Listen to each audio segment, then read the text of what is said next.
penularannya karena memang tidak langsung menular lewat sentuhan, lewat udara kan tidak, tapi karena lewat jarum suntik dari hubungan seksual yang bebas, pergaulan bebas, terus dari transfusi. Ini kalau dulu memang mungkin kalau dari ke ibu rumah tangga karena suaminya nih yang nakal, suka jajan di luar. Ya kan nih suami-suami ini ya harus didengarkan suka jajan di luar. Nah, tapi ini justru remaja. Gitu. Nah, ini Mbak Yuni melihatnya seperti apa ini fenomena yang bagaimana nih? Apakah memang karena ya udah pergaulan bebas ini anak-anak apa sih? Ya udah ini sudah budaya, menjadi budaya begitu. Jadi di situ semua fasilitas saya difasilitasi untuk melakukan screening, baik alat screening maupun reagennya yang untuk mendeteksi apakah pasien ini positif HIV atau tidak, sama obat ARV-nya itu sudah ada. Sudah difasilitasi semua dari Dinas Kesehatan. Nomor 2 Permenkes nomor 23 tahun 2022. Nah, sebelum 2022 itu kan hanya yang memfasilitasi HIV/AIDS itu kan hanya di rumah sakit pemerintah. Tapi sekarang kan tidak, semua harus bisa melayani. Artinya harus semua rumah sakit ini baik swasta pun harus menerima ya? Harus menerima semua, dan semua itu harus dan semua difasilitasi oleh pemerintah, baik swasta ataupun pemerintah.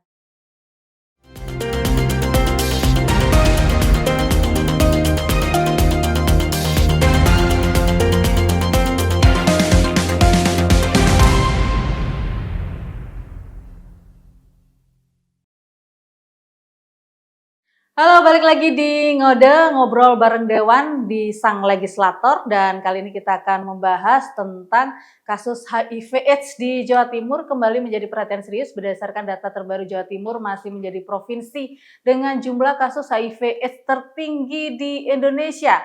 Bahkan sepanjang tahun 2025 tercatat lebih dari 10.000 kasus baru, sementara total kasus yang terdata mencapai puluhan ribu orang. Kondisi ini menjadi alarm bagi pemerintah, legislatif atau DPRD, tenaga kesehatan hingga masyarakat untuk memperkuat langkah pencegahan, edukasi dan penanganan secara menyeluruh. Lalu sejauh mana upaya pemerintah daerah dalam menekan laju penyebaran HIV/AIDS?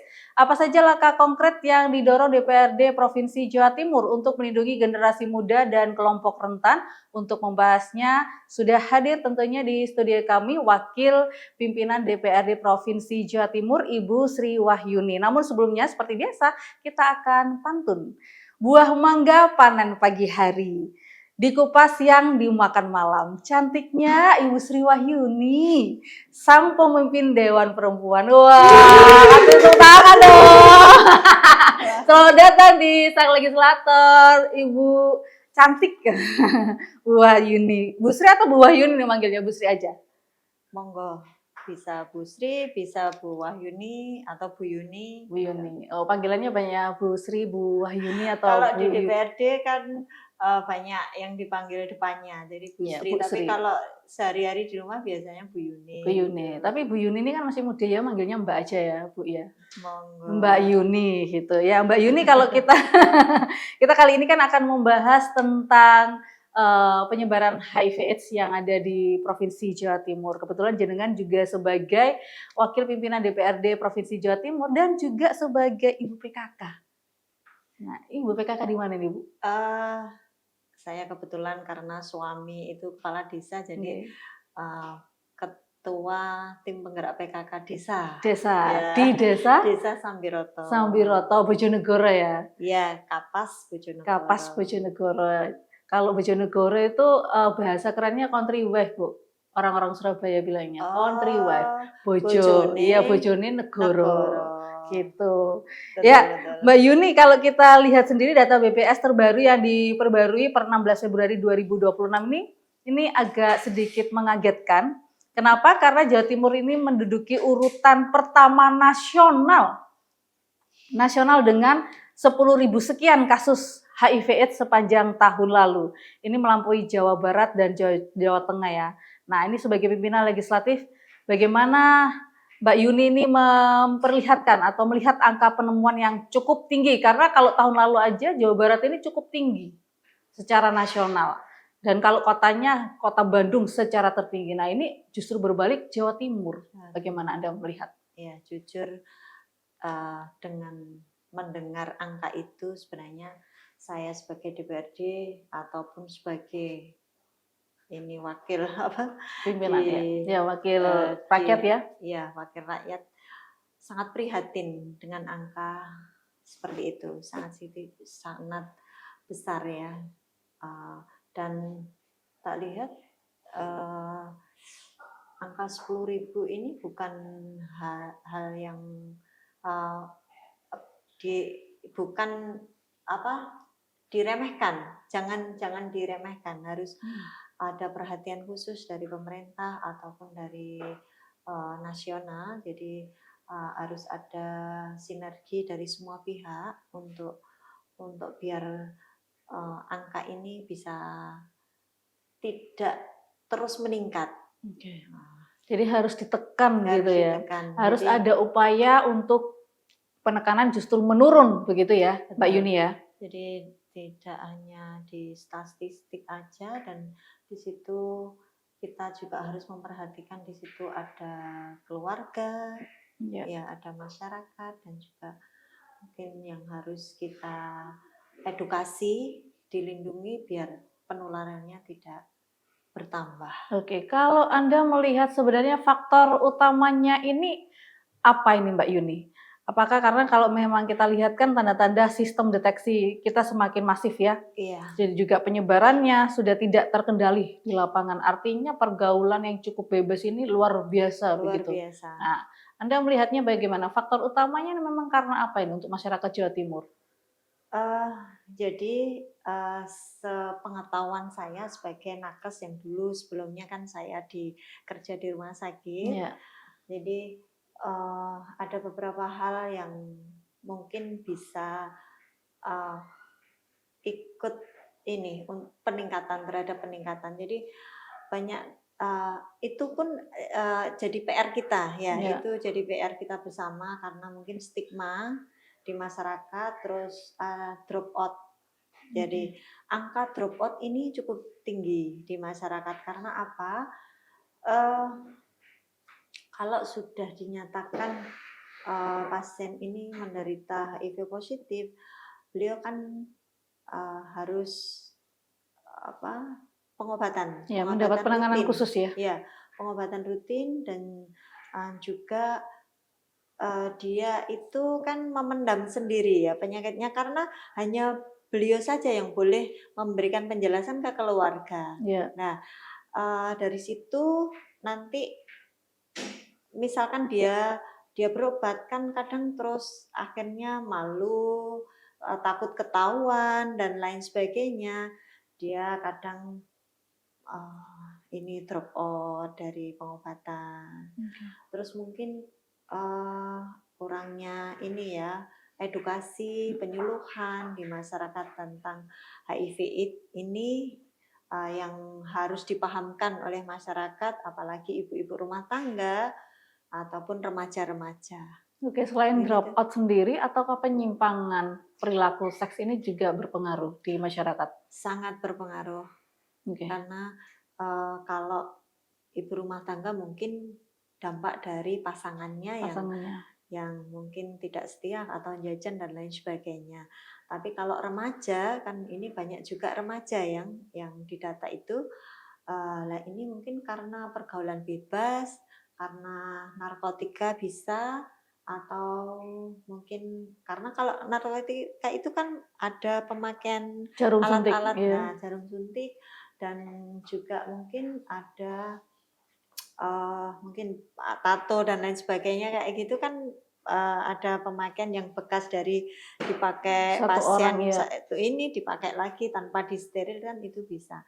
Jadi penularannya karena memang tidak langsung menular lewat sentuhan, lewat udara kan tidak, tapi karena lewat jarum suntik dari hubungan seksual yang bebas, pergaulan bebas, terus dari transfusi Gitu. Jadi berbagai macam faktor sebenarnya untuk penularan ini terjadi Iya, begitu ya. Kalau kita lihat sendiri dari pantauan portal berita, kemudian laporan Dinas Kesehatan terkait fenomena penularan tidak lagi didominasi oleh kelompok risiko tinggi lama. Nah, ini kasus ini justru ditemukan pada ibu rumah tangga. Tadi sempat dijelaskan iya, sama Mbak Yuni, iya. usia produktif hingga remaja. Nah, ini bagaimana Mbak Yuni ini melihatnya pergeseran tren penularan ini. Kalau dulu memang mungkin kalau dari ke ibu rumah tangga karena suaminya nih yang nakal, suka Ya, jajan di betul. luar, ya Ya, kan nih suami-suami ini ya harus didengarkan suka jajan di luar. Nah tapi ini justru remaja gitu. iya. Nah ini Mbak Yuni melihatnya seperti apa ini fenomena yang bagaimana nih? Apakah memang karena ya udah pergaulan bebas ini anak-anak apa sih? Ya udah ini sudah budaya menjadi budaya begitu, melupakan agama. Ya, ini sangat memprihatinkan kita semua ya. Kita sebagai salah satu dari pemerintah, kita harus fokus dan harus betul-betul memperhatikan ini supaya tidak terjadi yang penularan yang semakin lebar. Jadi karena kalau ibu rumah tangga kan dari dampak mungkin pasangannya, sebenarnya ibu rumah tangga ini tidak tahu sama sekali, Oke. dan mungkin karena ketidaktahuannya itu akhirnya dia ya menerima dampaknya. Kalau misalkan beliau keluarga ini kita sudah memberikan edukasi ataupun kita ada penyuluhan, oh bahwa HIV/AIDS itu penularannya lewat hubungan seksual sama ini, mungkin ada pencegahan dan support misalkan pasangannya yang sudah positif ini diberikan support, diberikan motivasi untuk bisa hidup yang layak, hidup yang panjang kan. HIV/AIDS ini bisa sebenarnya bisa sembuh dengan dia mengkonsumsi obat ARV itu. Jadi Setiap hari ya? setiap hari dan dari kedisiplinannya, misalkan dia disiplin minum obat, penularannya juga akan bisa dihindari. Oh bisa Intinya dihindari gitu, atau diminimalisir, diminimalisir. oke Iya, diminimalisir untuk nah penularannya betul. begitu ya. Nah kalau kita lihat ini kan itu tadi dari segi ibu rumah Nah, tangga. Nah memang ibu-ibu ini kan nggak tahu ya ya, bagaimana yang pokoknya yang penting ya udah tugasnya mereka adalah menerima suaminya gitu ya kan. iya. Dalam artian melayani suaminya gitu. Nah Ternyata suaminya kan positif. Nah positif. ini, Nah kalau misalkan suaminya belum berobat rutin kan bisa nanti menyebar dia ke yang kena istri, dampaknya. ya kan. Iya, Apalagi istri kalau misalkan istri hamil kan akan turun temurun nular ke ke bayinya. bayinya. Nah Oke. ini kan butuh screening juga. Jadi makanya pemerintah itu sudah memfasilitasi sebenarnya untuk screening maupun obat. Oke, untuk daerah-daerah misalnya kalau di Jawa Timur ini kan juga masih banyak kabupaten kota yang, belum paham tentang harus melakukan seperti ini ketika mereka terdeteksi gitu, HIV/AIDS gitu ya kan. Nah, apa yang seharusnya dilakukan oleh Dinas Kesehatan Provinsi Jawa Timur untuk menangani ini? Karena kalau setahu kami bahwa sebenarnya yang untuk screening segala macam itu kan untuk kota-kota besar seperti kota Surabaya, Malang gitu kan, karena terlihat potensinya pergaulan bebas sekali gitu. Nah, gimana Nah, Mbak Yuni? ini yang salah ya, yang keliru. Sebenarnya semua fasilitas kesehatan, semua layanan kesehatan itu harus dan wajib melayani pasien HIV. Jadi di situ semua fasilitas kesehatan difasilitasi untuk melakukan screening, baik alat screening maupun reagennya yang untuk mendeteksi apakah pasien ini positif HIV atau tidak, sama obat ARV-nya itu sudah ada, Ada, sudah difasilitasi semua dari Dinas Kesehatan. Jadi baik di puskesmas yang di tingkat kecamatan itu kan ada puskesmas, itu sudah ada dan layanan itu gratis. layanan gratis. Tapi Iya, terkadang Mbak Yuni orang tuh akhirnya kan malu ya. Maksudnya ketika ketahuan, aduh malu nanti aku dijauhin sama iya. Nah masyarakat. itu Nah, yang ini bagaimana polanya? Apakah harus dinas kesehatan ini jemput bola ataukah ada solusi lain? nah ini yang kemarin menurut pendapat saya yang justru di lapangan itu yang mungkin perlu adanya ini, mungkin penambahan tenaga kesehatan yang memang minim. Saya lihat minimnya tenaga untuk mengadakan sosialisasi, edukasi ataupun penyuluhan di masyarakat dan jemput bola itu. Jadi akhirnya pasien ini drop out. Jadi kan harusnya kan ambil obat di puskesmas. Kalau dulu sebelum ada peraturannya itu yang terbaru nomor 2 Permenkes nomor 23 tahun 2022. Nah, sebelum 2022 itu kan hanya yang memfasilitasi HIV/AIDS itu kan hanya di rumah sakit pemerintah. Tapi sekarang kan tidak, semua harus bisa melayani. Artinya harus semua rumah sakit ini baik swasta pun harus menerima ya? Harus menerima semua, dan semua itu harus, dan semua difasilitasi oleh pemerintah, baik swasta ataupun pemerintah. Jadi makanya kan di puskesmas itu sudah ada untuk melakukan screening, melakukan pengobatan. Dan ada aplikasi juga. Jadi sudah ada aplikasi dari nasional, dari Kemenkes, namanya aplikasi SIHA, dan juga untuk terkait obatan atau logistik yang untuk menangani HIV/AIDS itu kan ada aplikasi namanya Simel. Nah, dari situ misalkan obatnya tinggal sedikit atau obatnya itu sudah ada alarm khusus untuk petugas kesehatan. Ini hanya saja memang pasiennya sendiri yang harus ngambil di tempat fasilitas kesehatan tersebut, itu ya. Jadi belum ada fasilitas untuk keluarga jemput petugas kesehatan jemput bola, itu memang belum ada selama ini, karena si pasien sendiri yang harus ambil dan harus mereka memang benar-benar datang ke fasilitas kesehatan. Karena kan kalau kita ketahui takutnya tuh nanti misalnya kayak di yang saya ketahui di Rumah Sakit Dr. Sutomo tuh akhirnya memang benar-benar mereka mendapatkan pelayanan sendiri. Jadi ada yang malu, akhirnya pihak volunteer ini datang untuk menjemput, terus mereka diajak untuk berobat seperti itu. Iya. Nah, bagus itu kalau ada misalnya, volunteer ya. Kalau misalnya artinya kan ada juga kalau sudah ada ide seperti itu, memang harus bagus, memang harus dilanjutkan. Kalau misalkan ada yang sudah berinisiatif untuk mengajak mereka berobat, mengingatkan mereka untuk berobat, itu luar biasa. Iya. Memang harus seperti itu mestinya. Harusnya seperti itu ya.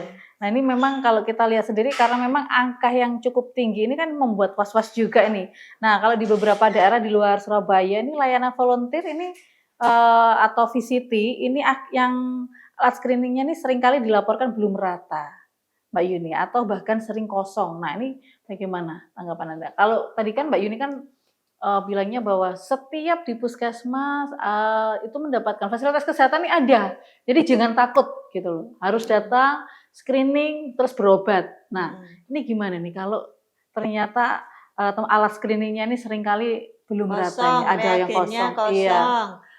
Untuk pas screening mau diperiksa alatnya kosong. Nah, kalau misalkan ada yang seperti itu, berarti mungkin inisiatif dari petugasnya yang kurang ya, Mbak, petugas kesehatannya. Karena di aplikasi Smile itu sudah ada warning bila misalkan reagen atau beberapa logistik yang untuk penanganan HIV ini kan sudah ada perdanya juga ya.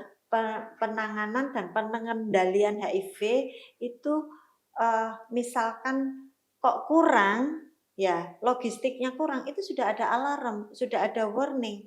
Sehingga petugasnya harus segera, misalkan kan ambilnya di dinas kesehatan, ya segera order kayak gitu.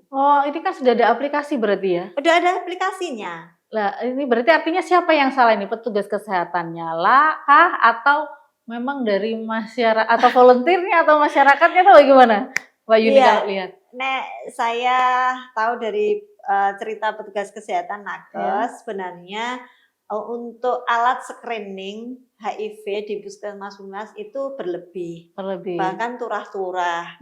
Nah, Mhm. ARV pun juga tersedia, Iya, tidak hanya di rumah sakit pemerintah. Sekarang rumah sakit swasta juga ada, bahkan di puskesmas juga sudah tersedia tersedia. sebenarnya. Karena sudah ada aplikasi Smile itu untuk yang ngesup logistiknya untuk penanganan HIV. Mhm. Jadi kalau misalkan ada yang bilang, "Oh ini sampai telat, sampai ada yang kurang, ini kok aneh." Ya mungkin apakah petugasnya atau memang dari pasiennya sendiri. Gini, jadi di masyarakat itu rata-rata yang sudah terkena itu seringkali drop out karena alasannya memang karena malu, Malu, oke. karena takut ketahuan dan lain sebagainya. Takut dijauhi masyarakat Takut gitu ya? dijauhi masyarakat. Nah, itu akhirnya dia untuk ambil obat itu, untuk konsumsi obat kadang dia terus males. Jadi intinya kurang optimis ya, Iya, kurang semangat untuk sembuh. padahal kalau dia semangat minum obat, dia akan seperti seperti sehat seperti Mhm. eee, sedia kala. Iya. Ya kayak maksudnya kembali lagi itu manusia, Iya. biasa gitu ya? Jadi yang saya dengar dari teman-teman nakes Mmm. itu kemarin, saya juga koordinasi sama teman-teman dari dinas kesehatan, juga dari perawat rumah sakit itu rata-rata kadang 1 bulan, 2 bulan selanjutnya ndak Ya kembali kembali. Nah itu ngambil bagaimana? obat. Nah Nah bagaimana itu. upayanya kalau dari DPRD sendiri ini memberikan solusi? Artinya kan supaya dari pihak, puskesmas ini juga tidak disalahkan, pihak Iya. ya kan, vaskesnya tidak disalahkan, tapi dari pihak masyarakat sendiri juga tidak disalahkan juga. Saling Nah, tidak menyalahkanlah. ini, harus ada campur tangan dari kita semua. Jadi baik dari, pemerintah pusat, pemerintah provinsi, kabupaten, dan juga masyarakat. Harus semua bergandeng tangan bagaimana, eee, kita bisa menurunkan, kita bisa apa, memberikan pengertian kepada pasien dan juga masyarakat. Ya, biar stigmanya kan negatif ini tidak, eee, apa, tidak terus ini di masyarakat maksudnya kan biar biar masyarakat itu paham dan menyadari bahwa pasien yang terkena HIV ini butuh dukungan, Betul betul. butuh support agar dia mau berobat rutin, Iya. agar tidak menular. Karena kalau dia tidak berobat kan penularannya kan juga Sangat cepat ya? sangat cepat. Sangat Tapi cepat ya? kalau dia berobat rutin, disiplin kan akan meminimalisir untuk penularan. Nah, Oke. mungkin kita harus bergandeng tangan semua, masyarakat juga harus, jadi kita harus inilah punya empati kepada pasien-pasien yang Terkena HIV/AIDS terkena ini ya, HIV positif ini. HIV/AIDS ya Iya. ini ya. Nah, Mbak Yuni kalau kita lihat juga kunci utamanya kan memang tadi sempat dibahas ya, bahwasanya selain screening juga minum ARV setiap Setiap hari. Nah, hari. ini kalau misalnya ketersediaan ya kan, ketersediaan dan distribusinya ini bagaimana? Tadi sempat juga, bahwasannya sebenarnya ada gitu, di puskesmas itu ada, tinggal ngambil aja. Tapi yang menjadi persoalannya adalah DO tadi itu ya, drop out Drop tadi. out. Cuman 1, 2 bulan setelah itu selesai. Tadi kita juga sempat bahas bahwasannya, ya udah memang harus kerjasama semuanya. Nah, ini kalau Betul. misalnya ada keluhan dari pasien HIV/AIDS sendiri, "Loh Bu, saya nggak DO tapi memang nggak ada obatnya." Nah, bagaimana? Sebenarnya di fasilitas kesehatan itu karena ada aplikasi Smile itu, eee, misalkan di satu instansi kesehatan tidak ada misalkan kosong, kan bisa pinjam di satunya atau Oke. di, yang masih, kan seperti itu. Ini apakah Jadi akses untuk aplikasi sendiri pasiennya bisa mengakses atau hanya untuk hanya untuk tenaga medis aja? tenaga medis, karena kan untuk logistik Iya, untuk logistik logistik, gitu. eee, untuk logistik HIV itu, untuk penanganan baik screening maupun obat. Bagaimana apakah ada solusi lain dari DPRD Provinsi Jawa Timur kepada Dinas Kesehatan atau pemerintah Provinsi Jawa Timur, bahwasannya supaya, pasien-pasien positif HIV ini, mendapatkan ARV atau screening ini dengan mudah? Artinya kalau tadi ada, eee, aplikasi Smile ya. Nah, apakah harus ada aplikasi lain yang bisa ditembus gitu, bisa dicek langsung oleh para pasien ini? Supaya mereka juga istilahnya nggak malu, "Oh aku ada nih, aku langsung gini," langsung bisa chat petugas medisnya, "Hari ini saya mau ngambil," Oh, atau bagaimana? maksudnya gini, untuk mudah nebus obat Iya, itu betul sekali. di apotek-apotek. Nah, ini mungkin perlu perlu, apa, kita ini masukan ya, Iya, berarti, barangkali obat tersebut bisa dibeli secara bebas di apotek, secara kan bebas di apotek. seperti itu ya. Eee, Padahal sebenarnya kalau misalkan di instansi kesehatan, di puskesmas kan takut ketahuan. Iya, Kan ya ini butuh but ya berarti ini masukan oke. DPRD dari ya? ini nanti kita coba untuk dibahas mungkin, barangkali bisa seperti itu. Tapi kalau dibeli bebas, sebenarnya itu kan gratis. Iya, Sebenarnya gratis. Ya mungkin di dalam nanti, sebenarnya kan sudah ada perdanya ya, iya. perda untuk menanggulangi, terkait pasien HIV ini sudah ada di Jawa Di Timur. Jawa Timur. Iya. Oke, Mbak Yuni, beberapa daerah di Jawa Timur ini kan sempat mewacanakan ya Mhm. aturan screening HIV wajib bagi calon pengantin dan ibu hamil sebagai upaya pencegahan ya. Nah, bagaimana menurut Mbak Yuni sendiri ini? Ini apakah memang harus dilakukan? Tapi banyak sekali yang calon pengantin ini ya nikah-nikah aja lah, nggak perlu tes kesehatan. Kalau kita lihat di berbagai negara, khususnya negara barat ya, luar negeri itu kan kalau mau nikah itu aja harus dicek gitu. Nah, cek kesehatan, apakah yang laki ini sehat, perempuan ini sehat, kena virus HIV atau enggak. Nah, ini apakah harus diberlakukan di Jawa Timur juga? Harus, dan ini sudah jalan toh, Ya, untuk screening pasien HIV itu, jadi tidak hanya pada ibu ibu hamil, hamil ya. terus pranikah, jadi semua, eee, masyarakat yang mau menikah, baik laki-laki dan perempuan kan harus diperiksa. Mhm, Ini screening awal. Jadi ini sudah dilakukan, jadi kalau belum, jadi sekarang itu kan calon pengantin calon itu kan pengantin. sebelum dinikahkan, dia kan harus periksa ke puskesmas. Nah, Ya. salah satunya di screening HIV itu. Oke, terus ini kalau misalnya positif gitu. Nah, gimana Nah nih, Mbak? nah Apakah ini, ini kan akhirnya masuk ke ranah pribadi mereka? iya, kalau salah satu positif, berarti kan harus kita edukasi dan, si pasangan, eee, harus kita, ya Karantina? harus beritahu bahwa ini kalau toh pun dari mereka, eee, setuju untuk dilanjut, ya berarti kan sudah ada persetujuan dari kedua belah pihak. Tapi ada juga satunya positif, satunya ternyata juga positif. Nah, seperti itu. Jadi, eee, untuk keputusan lanjut tidak itu mereka sendiri. Jadi Jadi dikembalikan lagi ke dikembalikan pribadi ke mereka masing-masing ya? sendiri. Ke Jadi personalnya? yang penting ini sudah dilakukan cek dan nanti ada semacam edukasi lah dari pihak, Pasangan tersebut ya, ya. calon pengantinnya ya, capim ya? Ada sebenarnya yang saya tahu kan dari puskesmas, terus ada petugasnya yang dari desa itu kan nanti, apa, untuk ya melakukan edukasi terhadap calon pengantin tersebut. Pengantin tersebut. Terus Ya. kalau nggak terima itu gimana nanti? Ya berarti nggak jadi nikah mungkin. Karena kan kalau misalkan yang satunya nggak, oh saya belum ini kan, ya nggak jadi kan nggak masalah, itu kan haknya mereka. Iya. Oke. Terus kalau misalnya ini apakah tadi sempat disebutkan tadi Mbak Yuni perda ya Mbak ya.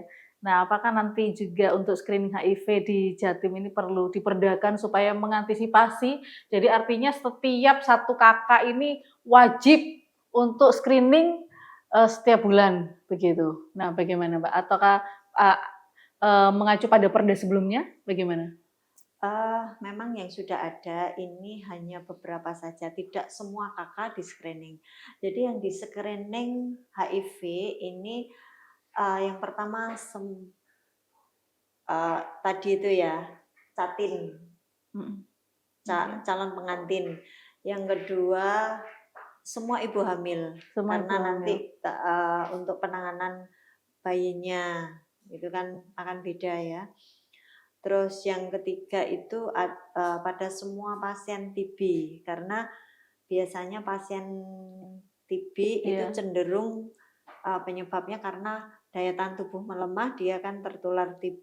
Nah, rata-rata kan juga harus di screening apakah HIV. Terus yang ketiga biasanya pasien yang terkena penyakit menular seksual, itu Iya. yang di screening HIV.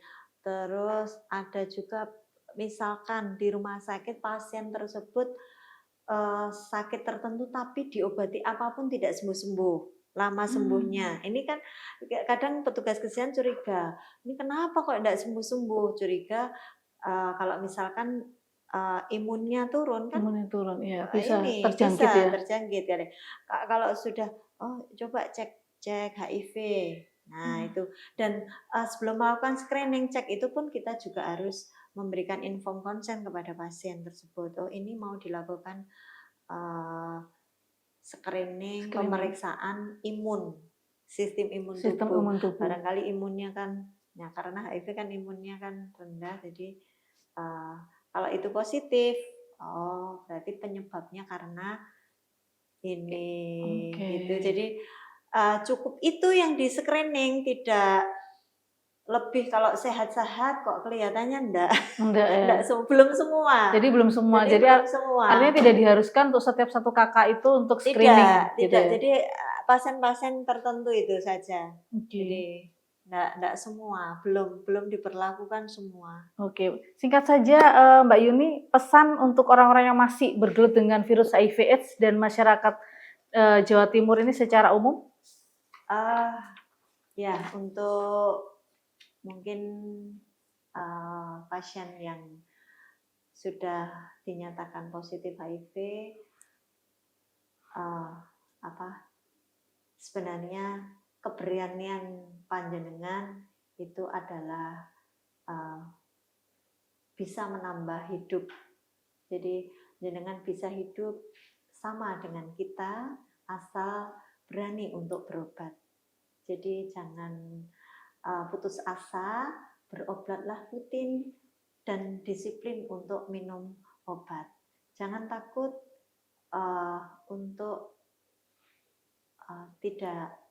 jangan takut untuk berobat. Jadi insya Allah kita masyarakat mudah-mudahan juga bisa menerima dan memberikan semacam support agar pasien mungkin yang menderita HIV itu bisa berobat dan bisa tumbuh sehat seperti kita semua. Oke, baik. Terima kasih Mbak Yuni dan semoga masyarakat Jawa Timur ini terbuka ya. Artinya juga ketika kasus tinggi, mereka juga bisa langsung segera cepat-cepat screening, terus kemudian ketika terdeteksi minum obat, berobat secara rutin dan bisa beraktivitas lagi, membaur dengan masyarakat dan juga menjaga pergaulannya. Begitu ya Mbak Yuni. Oke, kita ke Fast Choice. Nah, nanti ini saya akan berikan pilihan. Nanti Mbak Yuni silakan memilih dan langsung dijawab apa alasannya, gitu ya. Kenapa memilih pilihan tadi, begitu. Oke, ada sekitar 1, 2, 3, 4, 5. Langsung aja kita segera. Gunung, pantai? Gunung. Kenapa Mbak Yuni kalau milih gunung? Kalau gunung ini kan cenderung apa? Kita punya tantangan kalau mau mendaki gunung ada tantangannya. Ada tantangannya. Iya, Jadi penuh dengan tantangan ya Mbak? penuh dengan tantangan. Penuh dengan tantangan. Oke, Dan ya darat ya Darat. daripada laut ya. laut. Kalau laut nanti hanyutnya Oh, nggak nah tahu itu, kemana. iya. Kalau darat masih bisa ditemukan gitu ya. Iya, Terus biru atau merah? biru aja. Biru, Demokrat ya. Terus pendidik atau perawat?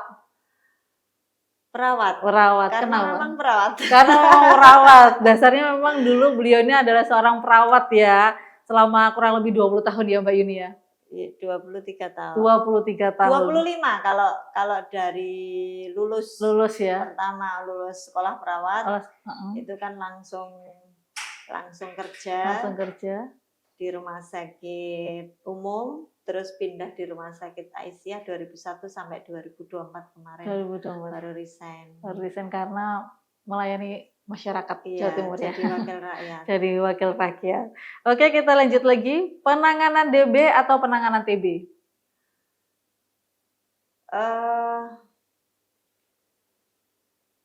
DB atau TB ini? Sama-sama ini ya, sama-sama berat. Kalau DB itu harus sesegera mungkin. Oke. Kalau TB ini kan harus rutin. Harus rutin selama 6 bulan, tidak boleh putus. Tapi kalau DB kalau tidak segera diselamatkan ini bahaya. Bisa mengancam jiwa, nyawa. Oke, artinya DB berarti. DB, oke. Logika atau intuisi? Logika. Logika, cowok banget ya ibunya. Kenapa Mbak Yun logika? Saya itu senang yang simpel-simpel, yang bisa dinalar gitu ya. Okay. Nggak yang menggunakan intuisi banget ya, itu. Iya.